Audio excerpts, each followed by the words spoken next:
Hi everyone, welcome back to Digital Partners. In today's video, we're going to show you how to download and install Roblox on your PC quickly and easily. Let's get started. First, open your preferred web browser. For this example, I'll use Google Chrome. In the search bar, type Roblox, which should appear as the first result. Then, click on Download. Once on the home page, look for the Download for Windows button, and the installer for Roblox will start downloading. Next, navigate to your Downloads folder and locate the Roblox installer.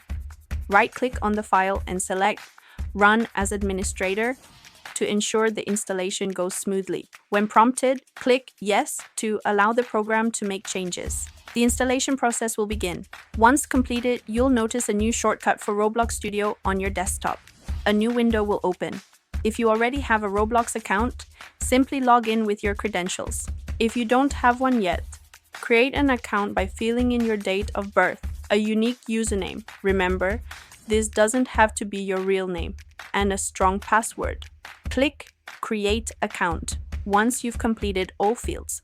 After signing in, you'll land on Roblox's homepage, where you can explore different games and start playing immediately. We'll choose one and start having fun. And that's it. Now you know how to download and install Roblox on your PC. We hope this tutorial was helpful. If you have any questions, feel free to drop them in the comments. Don't forget to like, subscribe, and hit the bell so you won't miss our upcoming tutorials. Thanks for watching Digital Partners, and I'll see you in the next video. Bye.